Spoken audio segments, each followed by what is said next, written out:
Hello दोस्तों, मैं हूं आरती, फिर से हाजिर हूं आपके सामने। तो एसएससी के चैनल पे हमारे आपका स्वागत है। तो संस्कृति आपको दे रहा है एसएससी के लिए करंट अफेयर्स, जिसमें मैं आती हूं और डिस्कस करते हैं हम डेली मोस्ट इंपॉर्टेंट टॉपिक्स। तो आज 19 नवंबर के जो भी चर्चित टॉपिक रहे हैं किसी भी न्यूज़पेपर में, हम उनको जो है आज 1 बाय 1 कवर करेंगे। देखेंगे कौन सा दिवस सेलिब्रेट किया है, कौन सा खेल जो बहुत ज़्यादा ज़रूरी है, किस खिलाड़ी ने जो है बहुत अच्छा प्रदर्शन किया है, या फिर हमने कोई जो है सैन्य अभ्यास किया है, किसी देश के साथ जो है कोई एक तरीके से साझेदारी की है। तो सारे विषयों को जो है हम यहाँ पर 1 बाय 1 यहाँ पर देखने वाले हैं। तो जो भी बच्चे डेली वीडियो देखते हैं उनका बहुत बहुत थैंक यू। पहला टॉपिक हमारा है पश्चिम बंगाल में। देखो अभी जो है चौथी राष्ट्रीय फिन स्विमिंग, तो जिसने भी ये स्विमिंग देखी है और उसको नहीं पता था ये कौन सी स्विमिंग होती है, तो ये फिन स्विमिंग होती है। देखो मोस्ट इंपॉर्टेंट चीज़ यहाँ पे ये है, अगर इसको याद रखना है आपको कि कौन से राज्य ने सबसे ज़्यादा पदक जीते हैं, तो आयोजन कहाँ पे हुआ? पश्चिम बंगाल में। पश्चिम बंगाल कहाँ पर है? समुद्र के एक तरीके से किनारे, वहाँ पर जो है ये चीज़ आपको ज़्यादा देखने को मिलती है। जब ऐसी जगह पर है, इसका मतलब है जो वहाँ के लोग हैं तैराक वगैरह अच्छे खासे होंगे। अब कोई जो है ऐसी जगह से जाए जहाँ पर नदियों की संख्या ही कम है, समुद्र तो छोड़ दो, तो वहाँ के लोगों से हमें ये उम्मीद करना कि भाई यहाँ के लोग बहुत अच्छे तैराक होंगे, तैराकी में जो है गोल्ड मेडल लेकर आएंगे, नहीं, उनसे जो है कम उम्मीद हो सकती है। तो यहाँ पे याद करने का तरीका ये हो सकता है कि यहाँ पर पश्चिम बंगाल में आयोजन हुआ था। नाम क्या है इसका? राष्ट्रीय फिन स्विमिंग का आयोजन हुआ था, जिसमें सबसे ज़्यादा पदक जो है या सबसे ज़्यादा अवार्ड्स या मेडल्स जो है खुद पश्चिम बंगाल ने ही जीते हैं। देखो यहाँ पर 151 पदक टोटल यहाँ पे है, जिसमें कि 67 स्वर्ण गोल्ड है, 43 जो है रजत है, और साथ में है 41 कांस्य पदक। सबसे ज़्यादा जीते भी हैं और सबसे ज़्यादा स्वर्ण है। होता ना कि किसी ने जो है 15 जीते, इसमें से 2 गोल्ड है, बाकी जो है 10 12 ऐसे करके अलग अलग हो गए। तो यहाँ पे जीते सबसे ज़्यादा 151 है पश्चिम बंगाल ने। दूसरा जो है उपविजेता या सेकंड नंबर पे बात करें तो 50 पदक है टोटल, जिसमें कि 17 है स्वर्ण, 18 है रजत और 15 है कांस्य पदक। तीसरा स्थान जो है उत्तराखंड का है, जिसमें टोटल है 21 पदक, 8 स्वर्ण, 6 रजत और 7 कांस्य पदक। तो ये सूची रही, आपको याद रखना है। पश्चिम बंगाल में आयोजन हुआ है किसका? चौथे राष्ट्रीय फिन स्विमिंग चैंपियनशिप 2024 का, जिसमें पश्चिम बंगाल पहले नंबर पर है, उपविजेता या सेकंड नंबर पर कर्नाटक है, तीसरे नंबर पर कौन सा है? उत्तराखंड है। अगर और भी बात करें यहाँ पर आयोजन करता कौन है इसके, तो under water sports federation, under water sports federation जो है इसका हर बार आयोजन करता है, जिसका शॉर्ट में नाम है UFFI। ठीक है, याद रखिएगा। इसके बाद अगर बात करें सहयोग, अब कोई भी संस्थान जो है कभी भी कोई भी खेल का आयोजन, प्रतियोगिता का आयोजन अकेले नहीं करता है, उसको किसी न किसी संस्थान की जरूरत पड़ती है। तो प्रश्न पूछे कि इसका जो है सहयोगी संस्थान कौन सा था, तो युवा मामले और खेल मंत्रालय द्वारा मान्यता प्राप्त फिजिकल एजुकेशन फाउंडेशन। तो फिजिकल एजुकेशन फाउंडेशन ने इसके साथ मिल करके या दोनों ने मिल करके ये जो है एक तरीके से आयोजन कराया, आयोजन करता ये था, इनकी सहायता से जो है ये जो है चैंपियनशिप का आयोजन कराया गया है। 3 दिन का ये टोटल था। 3 दिन यहाँ पर जो है सारे कॉम्पिटिशन्स चले हैं, बहुत सारी प्रतियोगिता यहाँ पर हुई है। मेजबान जो है दिल्ली था। ठीक है, 11 पदक मिले हैं टोटल ही, जिसमें कि 3 स्वर्ण है, 5 रजत है और 3 कांस्य। 7वें स्थान पर है। मेजबान यही थे, मेजबान मतलब सारा सब कुछ वहाँ पे मेजबानी कर रहे थे, और 7वें नंबर पर हमें यहाँ पे देखने को मिल रहे हैं। अगला आर्टिकल हमारा है मिताली राज, फीमेल क्रिकेटर हैं, आप इनके बारे में सुनते रहते होंगे, अपने आप में दिग्गज महिला क्रिकेटर हैं और जो है चर्चित बनी भी रहती हैं। इन्होंने जो है संन्यास जो है ले लिया था, जो है इन्होंने संन्यास आई थिंक 2021 या 2022 में संन्यास लिया था। आप मुझे कमेंट करके बताइएगा, इन्होंने संन्यास ले लिया था, तब से जो है क्रिकेट नहीं खेल रही है। तो इनको जो है मेंटोर बनाया गया है। तो मेंटोर बनाया गया कहाँ पर? जो है ACA, मिताली राज को जो ACA महिला क्रिकेट का जो है मेंटर बनाया गया। आंध्रा क्रिकेट टीम जो है, आंध्र प्रदेश की जो क्रिकेट टीम है, वहाँ पर जो है इनको मेंटर बनाया गया है। 3 साल का एग्रीमेंट जो है यहाँ पर हुआ है कि लगा, और यहाँ पे इनका काम ये होगा कि जो नए नए खिलाड़ी हैं उनको ढूंढ कर लेकर के आना, जो वहाँ पे खिलाड़ी उनको जो अच्छे से ट्रेन करना। देखो यहाँ पर 3 साल की इनकी यहाँ पे चीज़ें रहने वाली हैं। नए खिलाड़ियों की खोज करना है, उनको सिखाना है चीज़ें, क्योंकि अभी अगर आप देखोगे तो पुरुष खिलाड़ी अच्छे खासे हमारे पास हैं, जो विराट कोहली हैं, धोनी हैं, और भी बहुत बड़े बड़े क्रिकेटर हैं। तो क्रिकेट जगत में पुरुष क्रिकेट बहुत अच्छे से फेमस है, लेकिन सरकार चाहती है कि एटलीस्ट अगर क्रिकेट फेमस है ही तो महिलाओं का भी हो, इसलिए यहाँ पे जो है ये सारे प्रयास किए जा रहे हैं। अब बात करें आंध्र क्रिकेट एसोसिएशन की, जहाँ पर जो है इनको मेंटोर नियुक्त किया गया है। तो इसकी स्थापना है 1953 में स्थापित किया गया। आंध्र प्रदेश में क्रिकेट का शासी निकाय, मतलब आंध्र प्रदेश में जितने भी क्रिकेट टूर्नामेंट या क्रिकेट से संबंधित खिलाड़ी वगैरह का चयन वगैरह होगा, उनके ट्रेनिंग प्रैक्टिस जो भी कराई जाती है, सब कुछ जो है इसी के द्वारा देखा जाता है। भारतीय क्रिकेट टीम के पहले कप्तान CK नायडू जो है ACA के संस्थापक अध्यक्ष थे। ठीक है, तो यहाँ पर जो है भारतीय क्रिकेट टीम के जो पहले कप्तान बने थे वो जो रिटायर हुए या फिर जो उन्होंने क्रिकेट छोड़ा, तो उन्होंने जो आंध्र क्रिकेट एसोसिएशन की स्थापना जो है 1953 में की थी। अगला आर्टिकल हमारा है ज्योति सुरेखा जो है धनुष तीरंदाजी जो होती है उसमें जो है मेडल हासिल किया या गोल्ड मेडल हासिल किया, उससे संबंधित हम चीज़ देखेंगे। तो GT ओपन में महिला कंपाउंड स्पर्धा में स्वर्ण पदक जीता है। नाम क्या है? ज्योति सुरेखा। तो हम इसका देखेंगे कि किसको हराया है। तो बेल्जियम की सारा पील्स को ज्योति सुरेखा ने जो है 147 वर्सेस 145 मतलब जो है 147 किसके हैं? ज्योति सुरेखा को इसको हरा करके स्वर्ण पदक जीता है। इसके साथ ही अगर हम पुरुषों की बात करें तो अभिषेक को जो है रजत पदक मिला है। यहाँ पे अभिषेक जो है फाइनल्स में नीदरलैंड के माइक स्लॉसर से पराजित हो गए हैं, जिसकी वजह से जो है इनको जो है गोल्ड नहीं मिल पाया, यहाँ पे रजत मिला है, सिल्वर भी नहीं मिल पाया है। अगर बात करें आयोजन की कि भाई इसका आयोजन कहाँ पर हुआ था, टूर्नामेंट कौन सा है? GT ओपन में जो है ज्योति सुरेखा जो है उन्होंने सुरेखा वेन्नम ने जो है गोल्ड मेडल जीता है। बेल्जियम की सारा प्रील्स को 147 वर्सेस 145 से हरा करके। बात करें पुरुषों में तो अभिषेक जो है वो जो है उन्होंने जो है रजत पदक जीता है। किससे हारे हैं ये? तो नीदरलैंड के एक खिलाड़ी हैं माइक स्लासर से हारे हैं। इसका जो आयोजन जो है, अगर पूछे कि भाई इसका आयोजन कहाँ हुआ था, तो लग्जमबर्ग में जो है इसका आयोजन किया गया था। अगली हमारी जो आर्टिकल है बहुत बहुत इम्पोर्टेंट है। रानी लक्ष्मीबाई जी की जयंती जो है हर साल जो है हम 19 नवंबर को मनाते हैं, क्योंकि 19 नवंबर 1828 को जो है इनका जन्म हुआ था। कहाँ पर हुआ था? बनारस के 80 घाट में यहाँ पे इनका जन्म हुआ था। उसके बाद आपको पता है कि जो है इनका विवाह जो है झांसी में हुआ, और झांसी में रहते हुए चीज़ें उन्होंने अपने आप में बहुत बहादुर थी। जैसे कभी कोई लड़की अच्छा काम करती है ना, तो उसको बोलते हैं तुम तो झांसी की रानी हो, मतलब उदाहरण के तौर पर प्रस्तुत किया जाता है महिलाओं के सशक्तिकरण को। तो यहाँ पे आज इनकी जयंती है। जन्म हुआ है 19 नवंबर 1828 को वाराणसी प्रदेश में 80 घाट के पास में। पूरा नाम क्या है? मणिकर्णिका। इनके नाम पर बहुत सारे घाट वगैरह भी देखते हो आप, बनारस में मणिकर्णिका घाट है। तो झांसी की रानी, देखो जिसके मन में ये है ना कि झांसी की रानी इनका नाम शुरू से, तो नहीं, जन्म बनारस में हुआ, शादी के बाद जो है झांसी में गई, वहाँ पर उसके बाद जो है इनको झांसी की रानी बोला जाने लगा। और जो है 1857 का जो वहाँ पे चीज़ें चली, क्रांति हुई, उसमें जो पार्टिसिपेट किया इन्होंने, उसके बाद जो है इनको उपाधि मिली कि झांसी की रानी। जितना इन्होंने एक तरीके से बहादुरी से लड़ाई लड़ी, इसकी वजह से। पति हैं राजा गंगाधर राव, ठीक है, मराठा शासित झांसी रियासत की रानी है ये।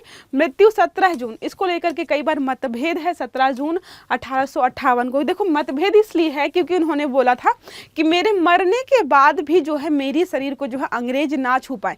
तो कुछ बोलते हैं 16 को डेथ होगी, कुछ बोलते 17 को डेथ होगी। बोला था वहाँ पे कोई बाबा जी थे, उन्हीं के यहाँ पे कुटिया के आसपास जो है इनका जलाया गया, तब मतलब जलाया गया था, वहाँ पे सब चीज़ें हुई थी इनको लेकर के। तो ये सारी हैं इनकी सारी संबंधित चीज़ें हैं। एक सुभद्रा कुमारी चौहान की जो बहुत चर्चित पंक्ति है, बुंदेलो हर बोलो के मुँह हमने सुनी कहानी थी, खूब लड़ी मर्दानी वो तो झांसी वाली रानी थी। तो ये जो है एक पंक्तियां हैं जो हमेशा जो है इनको लेकर बोली जाती हैं। और जो चीज़ें इन्होंने सीखी थी ना, तीरंदाजी, घुड़सवारी और तलवारबाजी, आजकल के टाइम पे भी लोग नहीं सीखते हैं। उस समय जो है समाज इतना पिछड़ा हुआ था, फिर भी एक लड़की होकर के इन्होंने सीखा था सब कुछ। ठीक है, नेक्स्ट आर्टिकल हमारा है, गैबॉन ने जनमत संग्रह में नए संविधान को मंजूरी दी है। तो गैबॉन में जो है जनमत संग्रह हुआ है, जिसमें जो है नए संविधान को मंजूरी दी गई है। बोला गया है कि राष्ट्रपति का चुनाव जो होगा तो उसको बस 2 कार्यकाल मिलेंगे। साथ में ये भी बोला गया कि राष्ट्रपति के जो भी वंशज होंगे उसको वंश के आधार पर जो है पद नहीं दिया जाएगा। और भी यहाँ पर बहुत बदलाव किए गए, तो उनको हम सारे को 1 बाय 1 देखेंगे। गैबॉन के मतदाताओं ने 91.8% बहुमत से संविधान को मंजूरी दी है। तो ये 91.8 लोगों ने सहमति दी है, लेकिन टोटल वोटिंग जो हुई थी लगभग 50 से 60% लोगों ने ही वोट किया था, जिसका जो है 91.8% ऐसा था जिन्होंने सपोर्ट में वोट किया कि संविधान को जो हमें क्या है थोड़ा सा बदलना चाहिए। प्रधानमंत्री के पद को समाप्त कर दिया गया है। राष्ट्रपति के पद को बोला गया कि परिवार का उत्तराधिकारी यहाँ पर अब नहीं होगा। ठीक है, साथ में जो है कार्यकाल 5 से बढ़ाकर 7 साल कर दिया गया है। आपको ये भी रखना, बस 2 बार कोई व्यक्ति जो है यहाँ पे राष्ट्रपति बनेगा, उसके बाद नहीं बनेगा। राष्ट्रपति के पद का उम्मीदवार केवल गैबॉन की नागरिकता बात करें तो यहाँ पे बोला गया है, या फिर उसके मम्मी पापा का जन्म हुआ हो, उसकी पत्नी का जन्म हुआ हो, उसका खुद का जन्म हुआ, अगर कोई नागरिक है गैबॉन का, सिर्फ और सिर्फ वही यहाँ पर जो है उम्मीदवार बनेगा राष्ट्रपति पद के लिए। बाहर का कोई व्यक्ति यहाँ पर नहीं बनेगा। गैबॉन की बात करें तो राजधानी है लिब्रेविले, मुद्रा है CFA फ्रैंक इसकी मुद्रा है। सीमा की बात करें, कहाँ पर कौन सा देश इसकी सीमा टच करता है, कैमरून है, इक्वेटोरियल गिनी और डेमोक्रेटिक रिपब्लिक ऑफ कॉन्गो। तो 3 यहाँ पे है, कैमरून, दूसरा है इक्वेटोरियल गिनी, तीसरा है डेमोक्रेटिक रिपब्लिक ऑफ कॉन्गो। तो समझ में आया। तो गैबॉन में क्या हुआ, जनमत संग्रह हुआ है। 91.8% से लोगों ने सहमति दर्ज की है। राष्ट्रपति जो है 2 बार कार्यकाल होगा, 5 से 7 कर दिया गया है। प्रधानमंत्री का पद समाप्त कर दिया गया है। साथ में ये बोला गया है कि जो भी राष्ट्रपति पद के लिए उम्मीदवार होगा उसका जो है गैबॉन का जो है नागरिक होना उसके लिए बहुत ज़रूरी है। ठीक है, ये सारी जो है इंपॉर्टेंट चीज़ें थी। राजधानी है लिब्रेविले, मुद्रा है CFA फ्रैंक। ठीक है, समझ में आया यहाँ तक। चलते हैं अगली। अगर मैप देखना है तो गैबॉन ये रहा, इसके उत्तर में है इक्वेटोरियल गिनी, कैमरून यहाँ पर देखने को मिल जाएगा, और कॉन्गो गणराज्य जो है यहाँ पर है। ठीक है, तो ये सारा कॉन्गो यहाँ तक जा रहा है, यहाँ तक, यहाँ से यहाँ वाली सीमा जो है ये कैमरून की है। बाकी जो ये दिख रहा है ना ऐसे 90 एंगल का, वो है इक्वेटोरियल गिनी। ओके, अगला आर्टिकल है, छत्तीसगढ़ में देश का 56वां जो है टाइगर रिजर्व बनाया गया है। 56वां है। साथ में बात करें तो छत्तीसगढ़ का ये 4था है, और भारत में सबसे बड़ा जो टाइगर रिजर्व की अगर सूची बनाए तो ये जो है 3रे नंबर का है। ठीक है, पहला जो है आंध्र प्रदेश में है, दूसरा जो है असम में है। नाम आप मुझे बताइएगा। असम का चलो मैं बता देती हूँ। असम में जो है मानस टाइगर रिजर्व है, वो 2nd नंबर का है, भारत का सबसे बड़ा टाइगर रिजर्व। जो पहले नंबर का जो है वो है हमारा आंध्र प्रदेश में, उसका नाम आप मुझे बताइएगा। और जो ये छत्तीसगढ़ का जो बना है वो 56वां है भारत का पूरे, और 3रे नंबर का सबसे बड़ा जो है टाइगर रिजर्व है। कुल मिलाकर के इसको जो है छत्तीसगढ़ में 4 टाइगर रिजर्व जो है यहाँ पे देखने को मिल जाएंगे। नाम क्या है देखो इसका, गुरु घासीदास तमोर पिंगला टाइगर रिजर्व, देश में 56वां बना है, छत्तीसगढ़ का 4था है। 3 अगर और बात करें, उदंती सीता नदी, अचानकमार, ये सुना होगा आपने बहुत बार, इंद्रावती। और जो टाइगर रिजर्व है वो जो है मध्य प्रदेश और छत्तीसगढ़ की सीमा को टच करता है, जिसमें मध्य प्रदेश के जो है 2 टाइगर रिजर्व आपको देखने को मिले यहाँ पर, और छत्तीसगढ़ का जो है 1 टाइगर रिजर्व यहाँ पे आपको देखने को मिल जाएगा।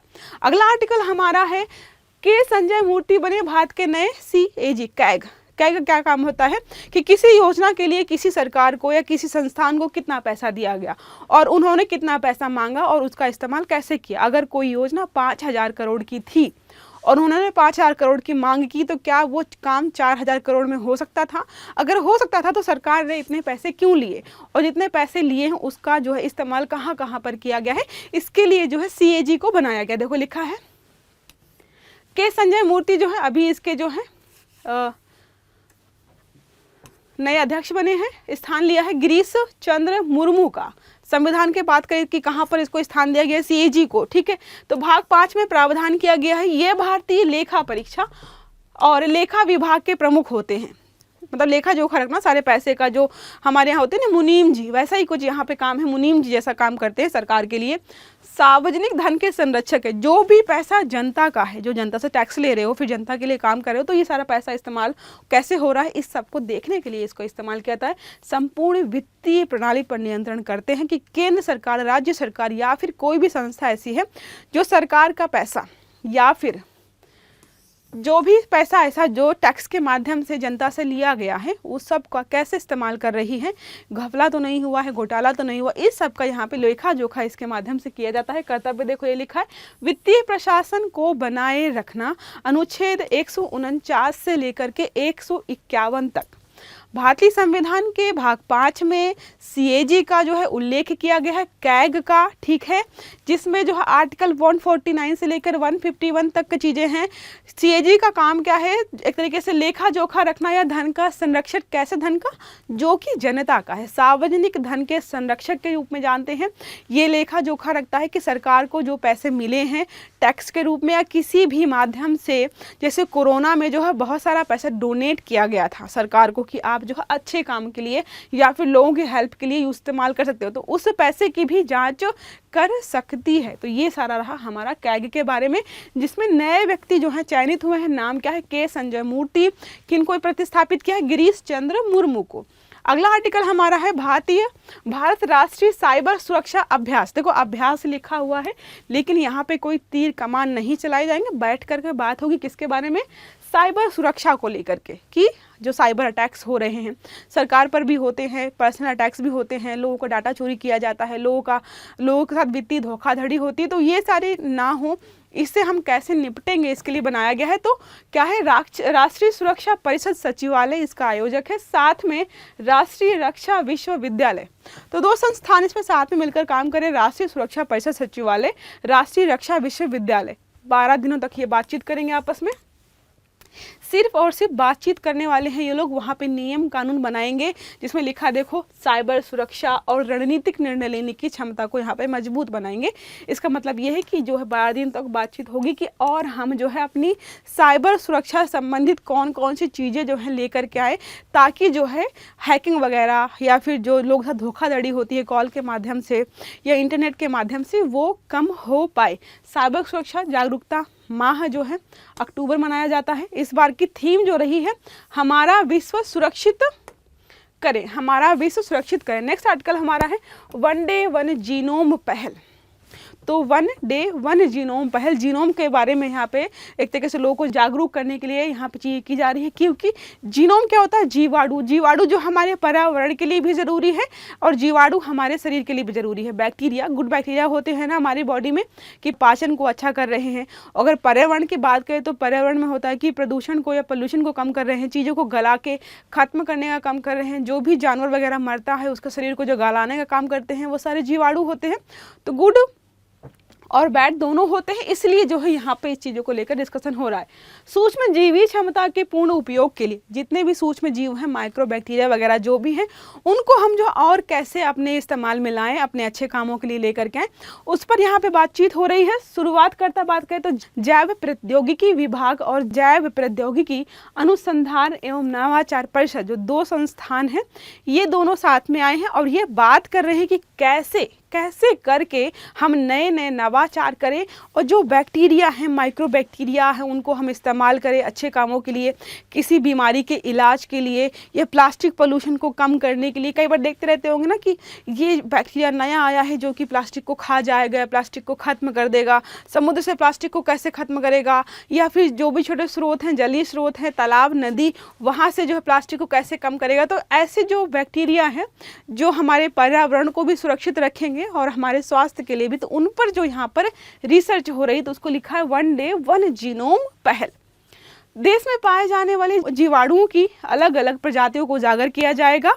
पर्यावरण हो गया कृषि, खेती में देखो आप जो है जो उर्वरक वगैरह नहीं होते हैं तो वहाँ पे जो मिट्टी होती है उसमें नेचुरल प्राकृतिक रूप से जो जीवाणु या गुड बैक्टीरिया होता है वो मदद करते हैं।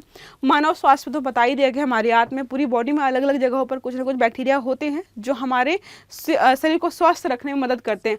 उनकी महत्वपूर्ण भूमिका को जहाँ पे दर्शाने का काम करता है। नेक्स्ट आर्टिकल है, भारत ने किया हाइपरसोनिक मिसाइल का सफल परीक्षण। तो यहाँ पर भारत ने जो है मैक 5 की गति से चलने वाली जो है सुपरसोनिक एक हाइपरसोनिक जो है मिसाइल का परीक्षण किया है। अगर बात करें तो DRDO ने परीक्षण किया है। यह इसका कहाँ से किया है? APJ अब्दुल कलाम जो द्वीप है ओडिशा के तट पर, ज़्यादातर जो है यहीं से किए जाते हैं और जो प्रक्षेपण करता होता है वो है DRDO। कहाँ से किया गया है? APJ अब्दुल कलाम जो है कलाम द्वीप है।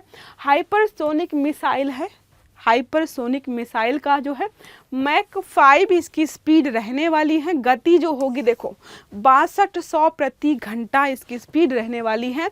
रेंज जो है 1500 किलोमीटर, काफ़ी दूर तक यहाँ पर रेंज रहने वाली है। हवा, पानी और ज़मीन तीनों जगहों पर ये प्रयुक्त हो पाएगा। बहुत छोटा सा था। और आज का हमारा आखिरी आर्टिकल जो है वो है शिकायत निवारण मूल्यांकन और सूचकांक। तो कहीं पर भी किसी भी जगह पर किसी भी कार्यालय में, सरकारी कार्यालय में कोई अगर शिकायत दर्ज की गई है वहाँ पर उसका मूल्यांकन और सूचकांक जारी किया गया। तो क्या लिखा है? 18 नवंबर 2024 को ये जारी किया गया है। कार्मिक, लोक शिकायत और पेंशन मंत्रालय, जितने भी हमारे मंत्रालय हैं वहाँ पर अगर कोई शिकायत आई है उनको अलग अलग श्रेणियों में रखा गया है कि देखो ग्रुप A मतलब क्या है, लगभग 10,000 से कम है। ग्रुप B मतलब जो है 2,000 से 9,999 है। ग्रुप C जो है 2,000 से कम शिकायतें आई हैं। यहाँ पर रैंक भी निर्धारित की गई है। कृषि एवं किसान कल्याण विभाग यहाँ पर पहले नंबर पर है। भारत के नियंत्रक एवं महालेखा परीक्षक का कार्यालय दूसरे नंबर पर है। निवेश एवं सार्वजनिक परिसंपत्ति प्रबंधन विभाग जो है ये तीसरे नंबर पर है। तो यहाँ पर शिकायत निवारण मूल्यांकन की जो सूचकांक जारी किया जिसमें बताया गया है कि अलग अलग जो हमारे कार्यालय हैं वहाँ पर कितनी शिकायतें हो रही हैं और उनको अलग अलग श्रेणियों में रखा गया है और उनका कितना मूल्यांकन या कितना निवारण हो रहा है वो सब यहाँ पे देखा जा रहा है। तो ये रही हमारी आज की सारी न्यूज़ जो हमने अच्छे से कवर की है। आई होप आपको समझ में आई होगी। अगर क्लास अच्छी लगी तो लाइक करिएगा, चैनल को सब्सक्राइब करिएगा। सारे वीडियो टाइम से मिले इसके लिए बेल आइकन जरूर दबाइएगा। अच्छे से पढ़िएगा। Have a good day. Thank you.